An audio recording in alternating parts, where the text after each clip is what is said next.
Bem, vamos começar então a segunda parte do nosso evento de hoje. Agora a gente vai contar com a palestra aqui do professor Fernando Nogueira, da Fundação Getúlio Vargas, colega antigo também.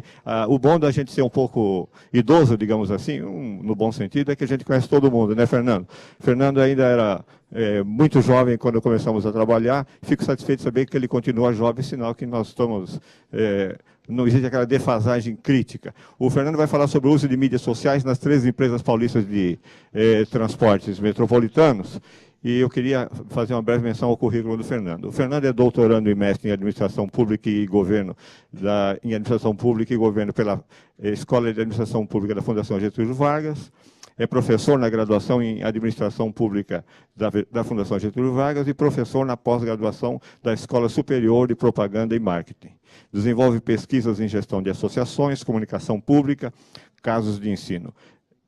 Trabalhou em diversas organizações da sociedade civil, como o GIF, Grupo Institutos, Fundações e Empresas, AmCham, Câmara Americana de Comércio, CDI, Comitê para a Democratização da Informática, foi coordenador regional desse comitê, e para a Fundação Kellogg. Fernando, convido você aqui a vir até a mesa, começar a sua apresentação. Muito obrigado desde já pela sua disponibilidade. Muito obrigado, Pepe. Muito bom dia a todos e todas, e também ao pessoal, aos não internautas, né? Então, ao pessoal que está acompanhando a palestra, enfim, de outros lugares, tá? Eu estou aqui hoje para conversar com vocês, então, sobre essa pesquisa que nós fizemos na GV sobre o uso de mídias sociais pelas empresas paulistas de transporte público. Eu vou contar já daqui a pouquinho como nasceu essa pesquisa, em boa parte aqui nessa sala mesmo, a ideia de fazer essa pesquisa, e foi feita junta também com 2 outros professores lá da FGV, o Mário Aquino Alves e o Eduardo Henrique Diniz. Tá? Eu vou falar rapidamente um pouquinho da introdução, alguns conceitos que eu vou utilizar, em boa parte os mais ligados à tecnologia e tudo mais. O Marcelo acabou já explicando como é que foi feita a pesquisa, alguns resultados e, finalmente, alguns pontos para a gente começar a conversar. Espero que a gente possa ter boas perguntas e um bom debate. Antes de eu entrar efetivamente na origem da pesquisa, eu queria propor uma breve reflexão quando a gente pensa na questão, enfim, de democracia, né? Ali a gente tem a foto, o modelo básico grego, a ideia da praça central, onde tudo é discutido. A reflexão que a gente pode fazer, e que muitos teóricos e pessoas na prática também têm feito, é se isso muda alguma coisa quando a gente leva esse modelo para a internet, seja diretamente por iniciativa do governo ou também por iniciativa de ONGs, organizações da sociedade civil que acompanham, por exemplo, o trabalho do governo, acompanham questões públicas. Isso muda alguma coisa? Tem gente que diz que muda, chega a ponto, por exemplo, de promover revoluções. Muita gente analisou, talvez vocês reconheçam, a Praça Tahrir, lá do Egito. Muita gente ressaltou o papel, por exemplo, das mídias sociais, dos sites, em ajudar a organizar e mobilizar, então, essas milhares de pessoas ali presencial, mas milhões de pessoas na internet. Mas será que necessariamente levar, né, a questão da democracia, da gestão democrática para a internet vai dar nisso, né? Muita gente defende apaixonadamente, mas pegando o outro lado, quase extremo da internet, a gente lembra que parece que muitas vezes, né, os sites mais falados, as notícias mais comentadas, não necessariamente são tão só de questões do mais alto, né, da mais alta relevância, da mais alta importância, muitas vezes usando mais para, enfim, fazer piada, para fazer de celebridade, de fofoca, não sei o quê. Então, até que ponto realmente essas mídias, essas tecnologias ajudam a gente a, por exemplo, promover uma melhor democracia, melhores empresas públicas e tudo mais. Essa que é um pouco a reflexão. Essa pesquisa nasceu como parte de uma disciplina do doutorado que eu estou fazendo lá na FGV, em que a gente discutia o uso de tecnologias de informação e conhecimento para o desenvolvimento, como tecnologias, computadores, internet, celular têm sido utilizados para promover o desenvolvimento, principalmente em países mais pobres ou países, enfim, em desenvolvimento, né?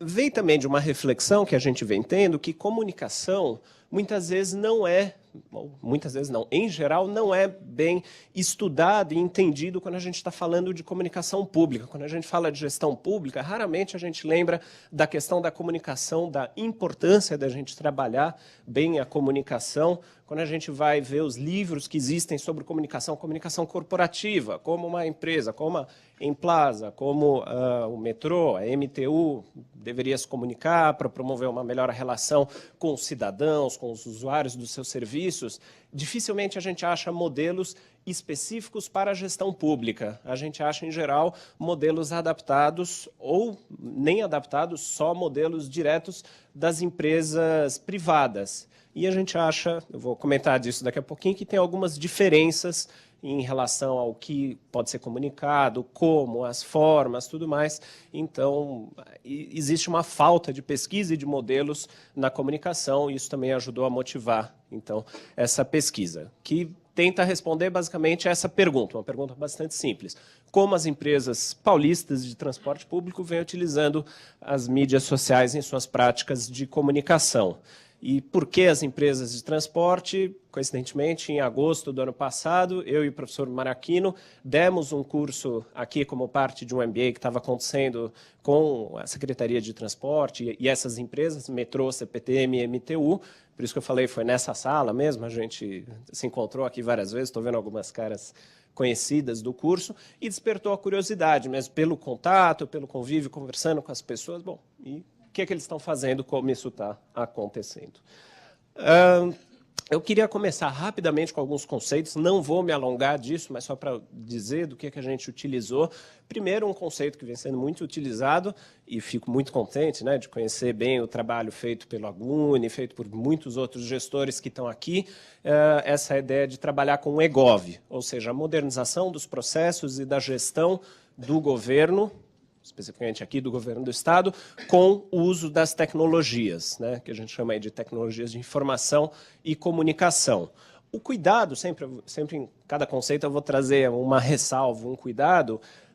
Quando a gente fala de EGOV, precisa o uso da tecnologia. A tecnologia é um meio, como o Marcelo comentou muito bem, não adianta nada a gente colocar esse uso da tecnologia, se a gente também não mudar a forma de pensar e a forma de gestão. Senão, simplesmente, a gente vai digitalizar processos que vão continuar sendo muito burocráticos, muito ineficientes. Então, precisa tomar esse cuidado quando a gente fala de EGOV. Tem gente que comenta também de e-democracia, que seria especificamente a ideia de você usar essas ferramentas, então, de participação, de colaboração, tudo mais, para ampliar as práticas democráticas. Tem alguns exemplos interessantes disso. Na Finlândia, país que recentemente quase faliu, né, na crise... Finlândia ou Islândia? Eu sempre confundo. Foi Islândia. País que recentemente quase faliu no meio da crise financeira mundial. Teve uma mudança grande de governo, saiu o governo que foi, em parte, responsável pelos problemas, e o novo governo entrou com essa ideia de promover uma maior participação. E uma das manifestações interessantes disso, eles estão reescrevendo a Constituição do país de forma colaborativa usando o Facebook. Então, pegando ideias, as pessoas comentando o que deveria entrar, o que não deveria entrar na Constituição. Então, esse é um exemplo de e-democracia, de envolver as pessoas nas discussões das questões públicas. Quem utilizou isso de forma muito interessante, é considerado caso referência mundial, foi o Obama em sua campanha também, em 2008. Ele utilizou de forma muito bem feita todas as tecnologias sociais, mídia, e-mail, Twitter, tudo mais, para mobilizar a base de apoiadores. Então, tinha um comitê central, mas que, em vez dele definir todas as políticas, ele definia mais diretrizes, guias, e que ajudavam que as pessoas, em qualquer estado, em qualquer cidade americana, pegassem aquelas informações, passassem para a sua lista de contatos, visse formas de como mobilizar as pessoas, arrecadou muito dinheiro também pela internet, de forma descentralizada, em vez de você ter apenas grandes doadores doando milhões, o fato de você ter milhares ou até milhões de pessoas doando 10, 50, 100 dólares foi uma outra forma e considerado muito inovadora e muito importante para a eleição dele. Mas também tomar cuidado, né? Esse entusiasmo, achar que isso vai resolver tudo, achar que todos os nossos problemas vão estar resolvidos aí, talvez também a gente precise tomar um pouco cuidado. Um outro conceito importante, que aí eu não vou me alongar porque o Marcelo deu ótimos exemplos disso, é essa ideia de uma web 2.0. Esse 2.0, né, já está abusado, todo mundo fala tudo 2.0, 2.0. O Kotler, que é esperto, né, aquele inteligente e esperto, para lembrar do Marcelo, aquele autor de marketing, lançou recentemente um livro chamado Marketing 3.0. Até parece que o 2.0 já está um pouco antigo.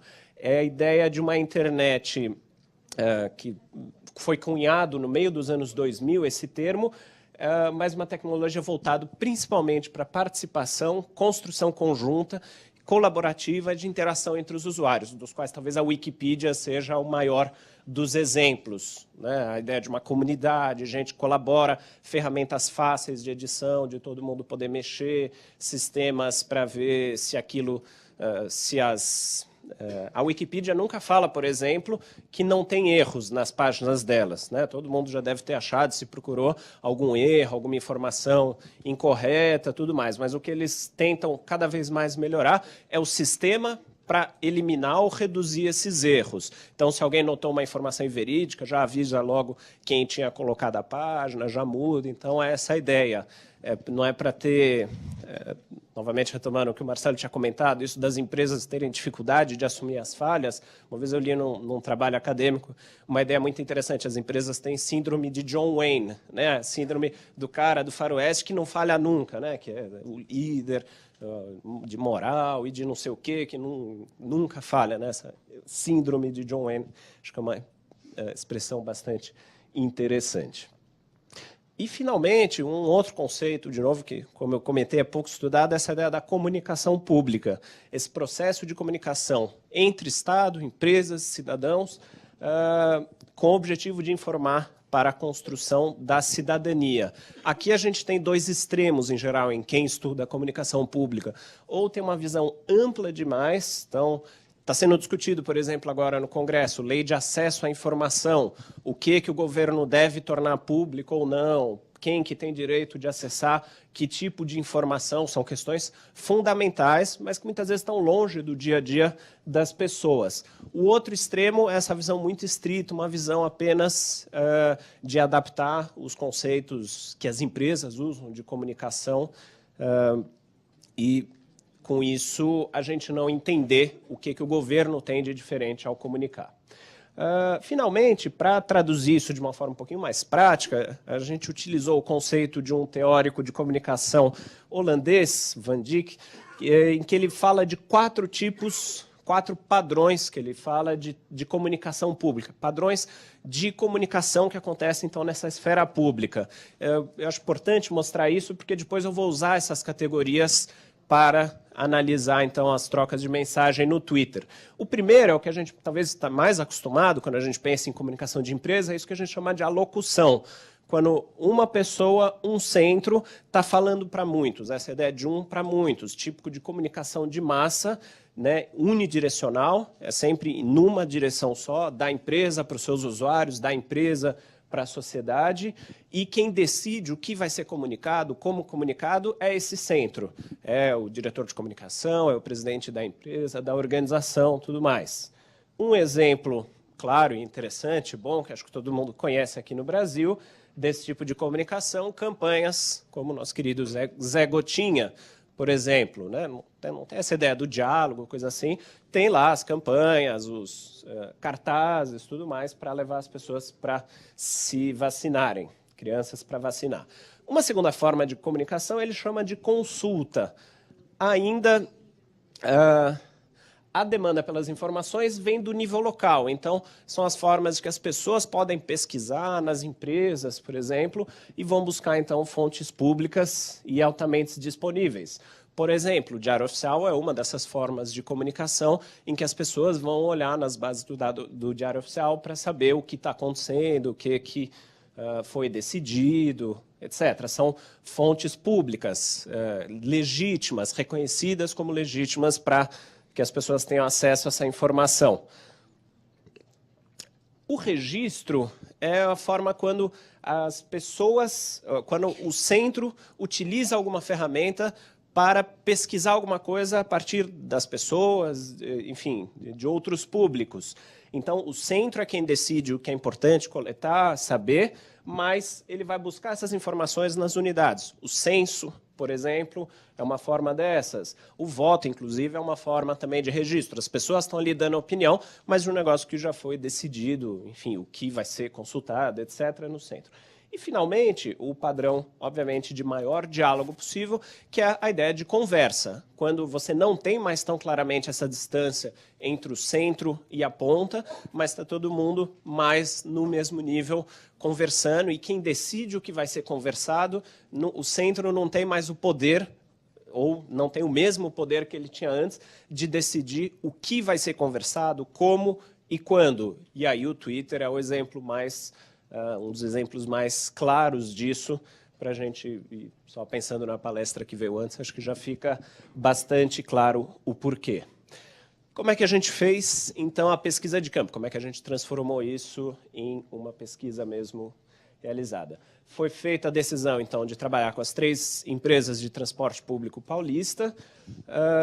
A gente acabou também pegando um período de 1 mês, semelhante com o que acabou de ser apresentado, mas a gente pegou especificamente as mensagens colocadas as mensagens oficiais de cada um desses 3. E aí deu nesse total, então, de 1 mês, deu um total aí de quase 300 mensagens.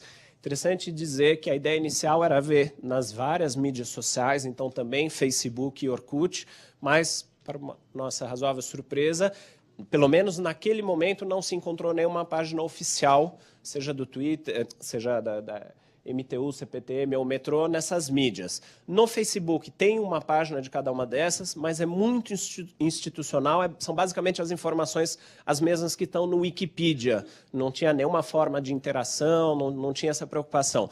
No Orkut, do nosso conhecimento, não se encontrou. O que se encontrou, sim, foram bastante comunidades conversando, seja sobre as empresas, funcionários, ex-funcionários, gente que gosta de trem, é admirador de trem, e daí fala disso. Então, tinha alguns lugares em que estava se falando, inclusive, sobre as empresas, mas, aparentemente, sem uma comunicação oficial das empresas ou uma comunicação presente, explícita das empresas ali. E, olhando essas mensagens, a gente analisou principalmente 3 coisas. Como elas foram publicadas, dentro daquela teoria que eu comentei dos 4 padrões de informação, o que a gente poderia caracterizar, e também sobre o assunto, o que estava sendo falado. Tá? Forma de publicação, basicamente a gente estava falando de 3 questões.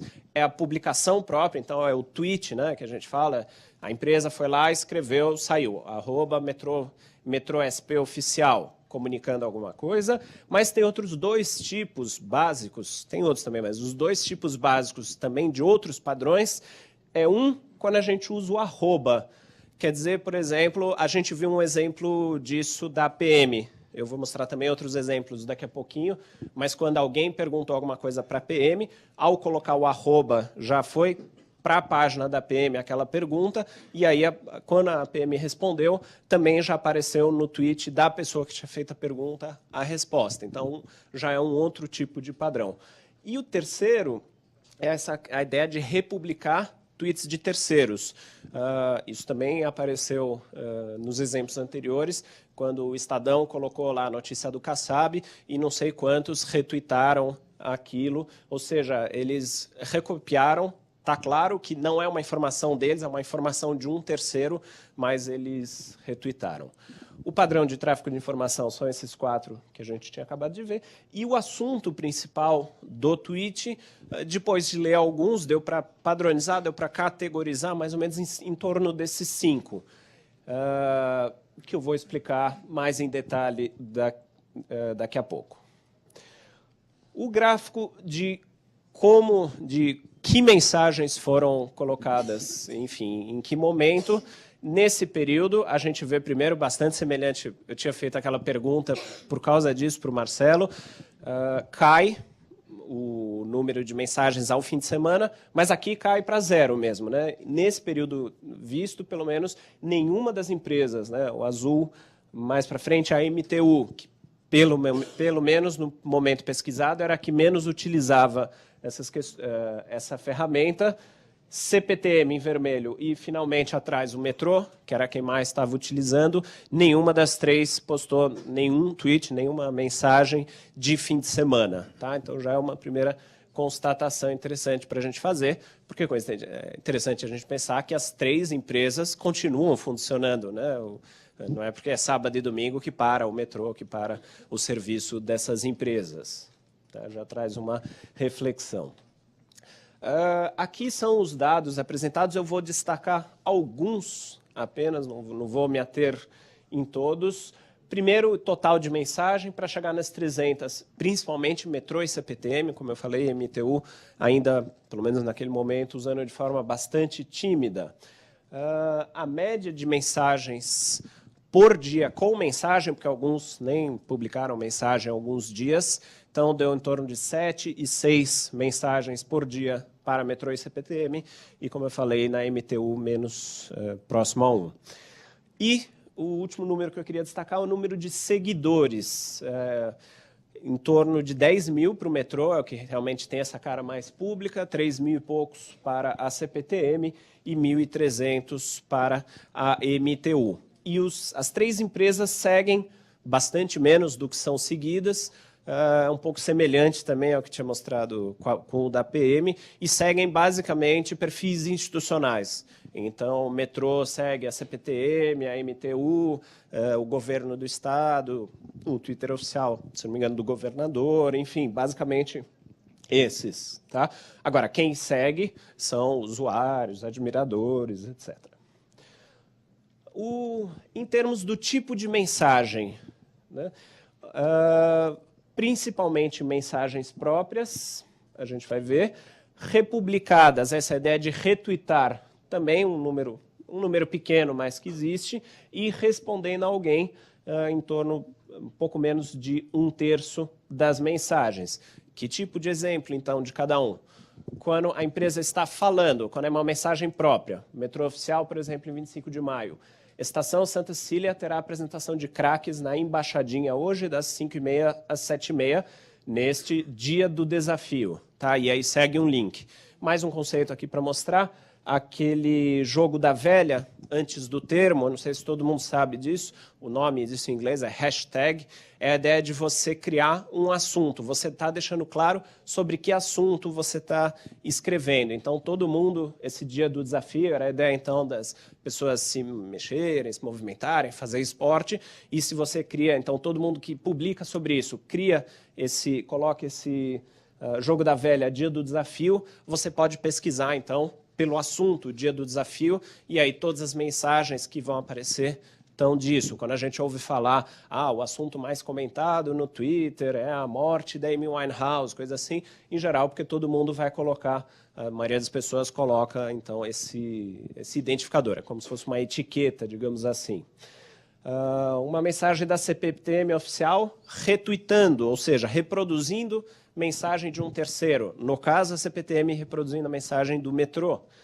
Posto da Defensoria Pública presta atendimento gratuito à população na Estação da Luz, nesta quinta-feira.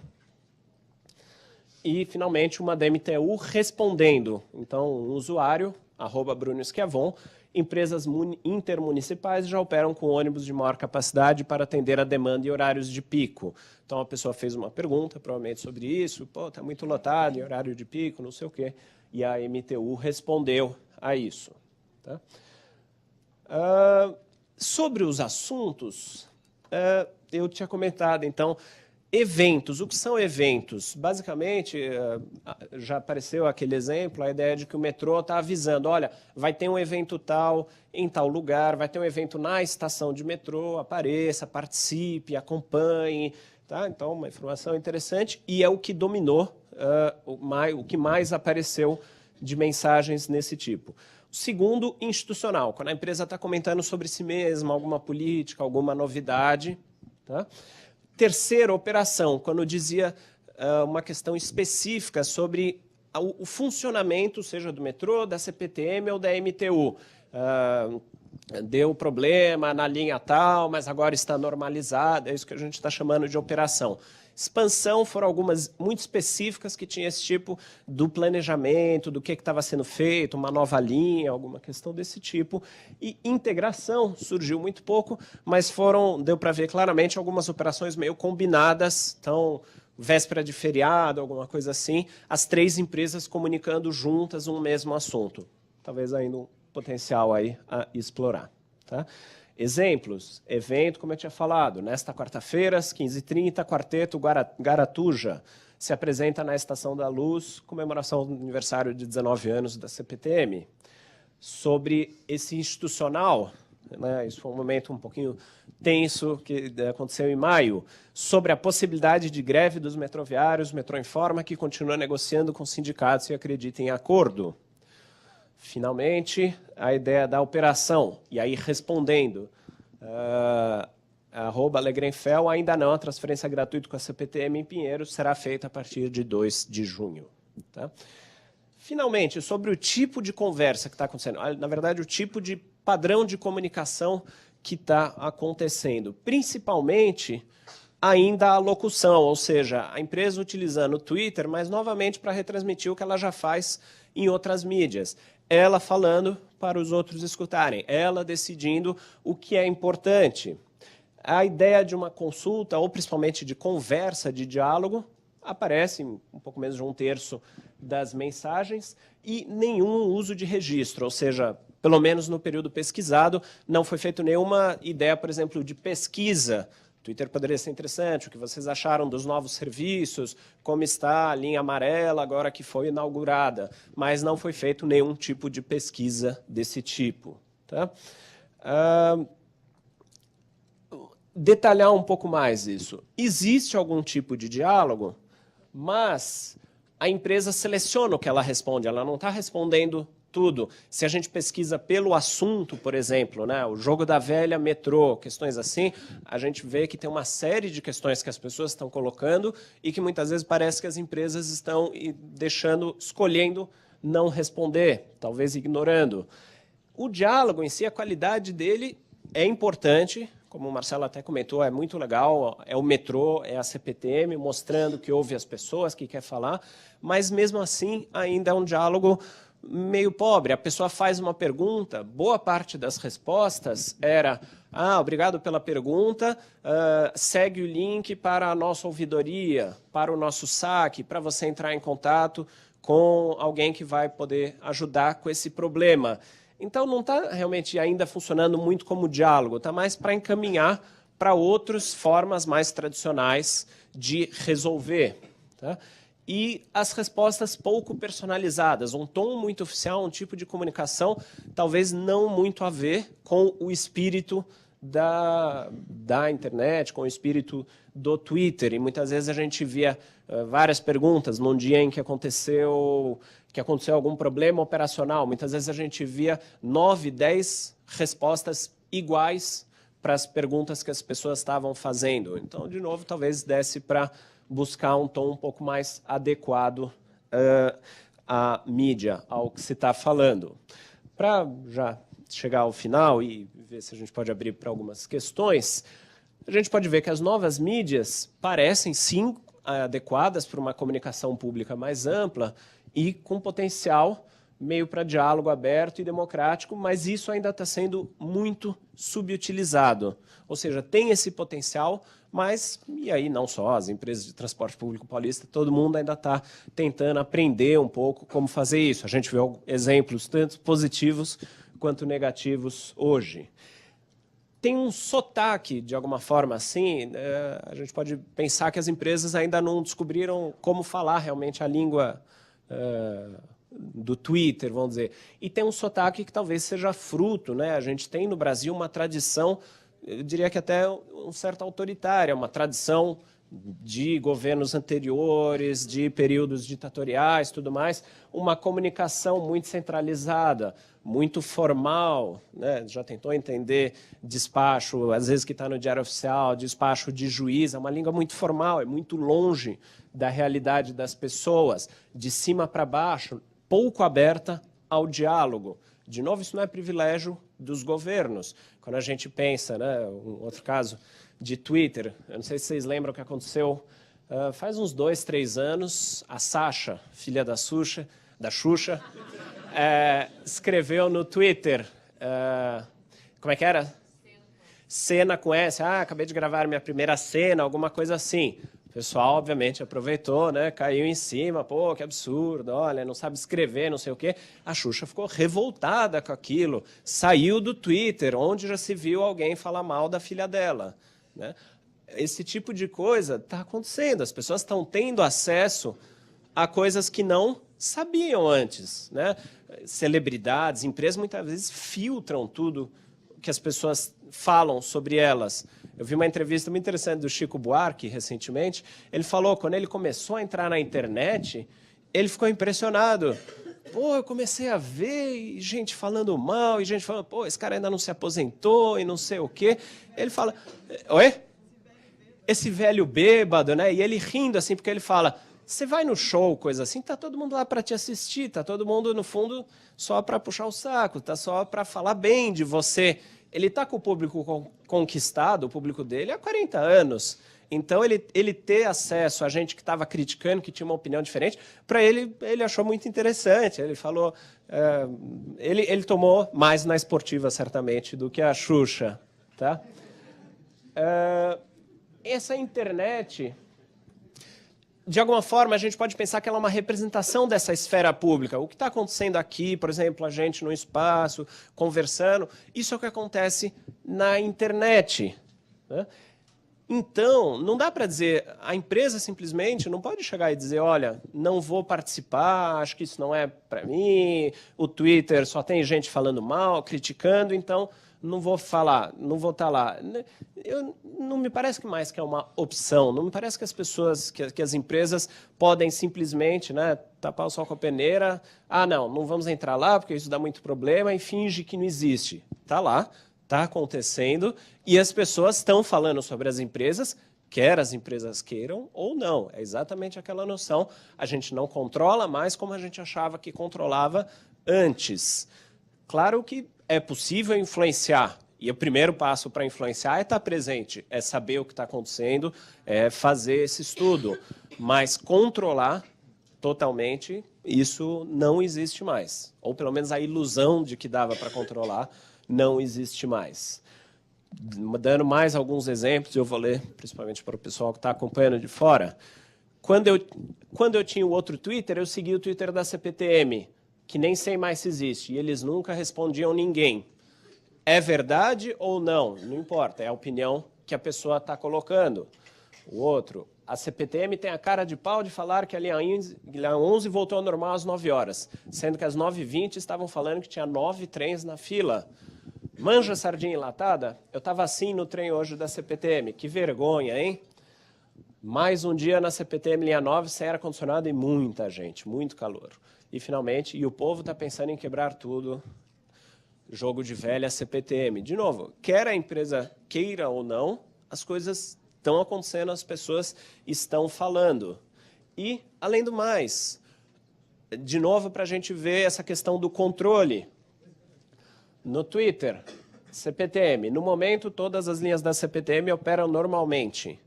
Poucos minutos depois, inclusive comentando, conversando com a CPTM em função do arroba. Situação normalizada para quem? Eu estou aqui no aperto ainda. E mais, com fotos.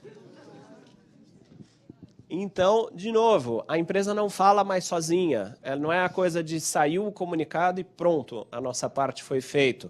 Saiu o comunicado e as pessoas, como antes comunicariam ali no cafezinho, pô, você viu aquele comunicado do metrô, da MTU, não sei o quê, agora estão fazendo isso numa mídia que é pública. Então, essa que é a ideia. Talvez não adianta a empresa achar que a questão não existe, simplesmente que ela pode ficar fora. A questão é tentar entender cada vez mais o como fazer isso. Como eu falei, essa pesquisa é de novembro, acho que bastante coisa já mudou desde então. Me parece surgiram algumas iniciativas muito interessantes, inclusive, por exemplo, do metrô, a ideia de você poder denunciar alguma coisa usando SMS, recentemente a ideia de você se cadastrar no metrô para você receber um comunicado quando a linha que você usa tem algum problema. Então, já está mostrando essa ideia, outras formas de utilizar essas tecnologias para poder comunicar. É claro que a pessoa não vai gostar, né? Recebeu a comunicação, não sei se a primeira coisa que ela vai falar é: oba, que ótimo, recebi a comunicação do metrô, ou vai falar: putz, essa linha está quebrada de novo, né? Mais um atraso hoje. Mas só o fato de ter essa comunicação, de poder conversar, de sentir que está sendo levado em conta, já muda muito e muda a forma, enfim, de padrão de comunicação entre o governo e os cidadãos, tá? E, finalmente, para lembrar que eu também estou nessa, esse é um tweet que eu fiz ontem à noite, acabando de revisar a palestra, Comunicação Pública 2.0. A gente tem um grande potencial de diálogo, mas não adianta mais só ficar no discurso ou ficar só falando de cima para baixo. Muitos já estão falando das organizações públicas. Que tal entrar na conversa? Tá? Então, essa foi a minha forma de resumir um pouco de tudo que eu falei agora em menos de 140 caracteres. Tá bom? E, para quem quiser continuar as conversas depois, além das perguntas agora, esses são os nossos e-mails. Tá bom? Obrigado a todos.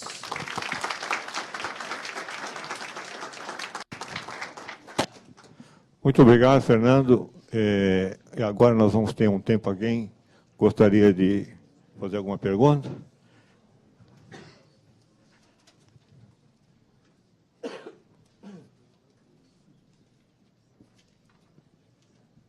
Fernando, bom te rever aqui. Nós estivemos juntos no curso do MBA, né, Secretaria, MTU, CPTM. Trabalho na comunicação da MTU. Essa pesquisa, para mim, não foi nenhuma surpresa, porque naquela época nós não tínhamos autonomia nenhuma, era tudo centralizado na secretaria, com uma equipe contratada, ainda não tinha essa cultura, né, da interatividade, acho que até desse respeito mesmo ao usuário, estava iniciando um processo, né, e a prioridade era trem e metrô, naquela época. Hoje, há uma mudança grande nessa cultura. Então, assim, nesse período acho que de 6 meses, a MTU conseguiu evoluir, tem autonomia. Hoje, as redes sociais estão dentro da empresa, nós estamos responsáveis por isso, né? Mas ainda num processo de aprendizado e de quebra de paradigmas internamente também, né? Mas com essa filosofia de sempre melhorar e aprimorar. Então, depois, eu até gostaria de levar essa pesquisa para lá, se for possível, fazer algo parecido para medir como está hoje, ou no final desse ano, como foi essa evolução, acho que seria bem interessante. Eu acho que é muito interessante isso que a Rosemary está comentando, porque, primeiro, esse é um retrato, né? O mais importante não são em si as estatísticas, as porcentagens, e até porque está muito no começo, certamente dá para fazer mais vezes, mais tempo, ver como está sendo essa mudança. Eu acho que isso é muito importante. A nossa preocupação principal também não era dar uma avaliação, falar a empresa X está fazendo bem, a empresa Y não. É muito mais assim, olha, refletindo à luz do que as teorias estão falando, será que a gente consegue ver algumas coisas? E aí eu acho que uma coisa muito importante que você comentou, né, criar um Twitter, mas também não rever ou não pensar na política de comunicação da organização como um todo, aí vai dar no vazio, vai dar, como o Marcelo tinha comentado, tem que adaptar a linguagem, tem que adaptar as formas de comunicação, o que está sendo comunicado. Eu não coloquei aqui, mas o assunto que as empresas mais comentam, vocês viram que é aquele de eventos, que em si é uma ideia muito legal. Olha, está tendo um evento tal, vá pela linha tal, desça na estação, isso é uma ideia muito interessante. Mas o que as pessoas mais perguntam, da estatística que a gente viu, são sobre as operações. A linha tal está funcionando, quando que vai inaugurar isso, por que que o trem... acho que recentemente teve um problema operacional também, que parece que os trens novos estavam com cheiro ruim, o pessoal achava que era cheiro de urina, aí depois foram ver, parece que era um dos plásticos que estava dando esse tipo de cheiro e tudo mais. Então, o que as pessoas estão querendo perguntar, não necessariamente também é o que as empresas estão querendo, ou talvez estejam dispostas a falar. E porque muitas coisas são complicadas mesmo. As pessoas vão reclamar, pô, quando é que o metrô vai chegar aqui em Higienópolis? Né? Para brincar, uma situação um pouquinho complicada também que se passou recentemente. E tem coisas que a gente sabe que demandam investimento, que demandam planejamento, concorrência e tudo mais, e que vão levar anos, que a gente não vai. Também não é porque tem o Twitter agora que vai mudar a realidade das coisas. Né? Pronto, a estação vai inaugurar amanhã. A gente sabe que não é assim, né? Mas pelo menos de ter o canal, de conversar com mais transparência e tudo mais, acho que já é uma grande diferença. Mais alguém gostaria de fazer uma pergunta? Okay. Por favor, o pessoal da TecRec está me dando bronca para as pessoas ficarem de pé e se identificarem para que possam ser colhidas pela câmera, tá? Oi. Bom dia, né? Eu sou o Caio. Eu queria saber sobre se é só o Twitter, porque ele não é uma coisa única, quer dizer, tem o Facebook, tem o Orkut, como é que vocês fizeram em relação a isso? Porque nem todo mundo tem uma conta no Twitter, claro, né? Quer dizer, não é obrigado a ter, né? Então, essa é outra questão que surgiu, eu tinha comentado um pouquinho, que no momento da pesquisa, pelo menos, não se encontrou comunidades e páginas oficiais dessas empresas, nem no Facebook, nem no Orkut. Tem um potencial grande, para utilizar a expressão do Marcelo, né, dos influenciadores. Tem gente que naturalmente gosta de trem, gosta de metrô, estuda isso. Claro que muitos estão trabalhando nas empresas, mas tem admiradores também fora das empresas e que certamente, se fosse feito um mapeamento, daria para utilizar. Por exemplo, pessoas que comentam, que tem vários, como eu falei, comunidades de admiradores de trem no Orkut, por exemplo. Imagina conversar com essa pessoa, trazer para ter uma rodada de conversa, mostrar planos de expansão, mostrar o que está sendo feito em alguma situação. Tem um potencial grande aí. Novamente, certamente, não só no Twitter, nas outras ferramentas também. Até porque tem questões complexas. De novo, voltar lá ao exemplo de Higienópolis, quando deu aquele problema, o metrô, na hora, muito rapidamente colocou, né, no Twitter, não, foi uma decisão técnica, não sei o quê, não, a gente levou isso em consideração, não aquilo, mas em 140 caracteres você não vai explicar uma questão tão complicada como aquela, né? E aí já remetia para a página do metrô. Certamente, uma presença Orkut, Facebook, daria para discutir essas coisas de forma mais aprofundada, entendendo e respondendo as opiniões das pessoas. Certamente é um outro potencial grande aí. O Twitter, a grande vantagem dele, e por que eu achei muito legal quando o Marcelo mostrou que o transporte é um assunto público assim mais comentado no Twitter, por essa questão ele acaba medindo, de alguma forma, o que está acontecendo no dia a dia das pessoas e de forma instantânea. Então, quando surge um assunto, é o que vai ser comentado, e o Twitter tem se mostrado essa ferramenta que melhor consegue ver o que as pessoas estão fazendo naquele momento, a preocupação das pessoas naquele momento. Isso aconteceu, vi... seria um estudo interessante também, a gente não fez, mas deu pelo menos algumas pistas, entender... por exemplo, o comportamento dos usuários. Eu acabei mostrando alguns usuários mais criticando, mas tem alguns poucos que elogiam, mas tinha gente elogiando, tem pessoas também comentando, não sobre as empresas, mas sobre os outros usuários. Não dá, esse povo é muito mal educado mesmo, atropelaram uma velhinha na hora de entrar na estação, no vagão. Então, tem também esse comportamento dos usuários também, que é muito interessante, que diz sobre isso. O cara culpando mais as pessoas do que a empresa, mais o comportamento das pessoas do que a empresa, por muitos dos problemas que, em geral, as pessoas vão culpar para as empresas mesmo. Oi? Essa ideia da semelhança do... Oi. Não, é só isso aí. A semelhança do Twitter e do SMS, essa coisa de algo curto, muito rápido, instantâneo e fácil de colocar naquele momento, né? Muito legal. Okay. Mais alguma questão? Então, eu queria já, Fernando, agradecer, pedir uma salva de palmas aqui novamente. E, Fernando, embora eu seja apenas aqui um interino, eu tenho certeza que o Agoni, se aqui estivesse, concordaria. Você falou que isso aqui é um retrato, né? provavelmente esse quadro está mudando muito rapidamente. Eu acho que se você puder, futuramente, quando tiver novos frames, mostrar um filminho para a gente, ver como é que a coisa está evoluindo.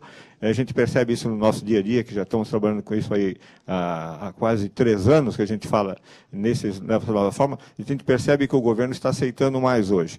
Mas se está aceitando de forma correta, como fazer, isso ainda continua sendo um enigma. Se você depois, com novas pesquisas, quiser nos brindar aqui com uma nova apresentação, fique desde já convidado. Tá, ok? Muito obrigado. E agora, encerrando o nosso evento de hoje, como habitualmente ocorre, os 15 minutos de Álvaro Gregório, porque comigo ele leva sempre 50% de tempo a mais, queira utilizar ou não. E, Álvaro, comente também a questão da premiação, por favor. Sim, tá? sim.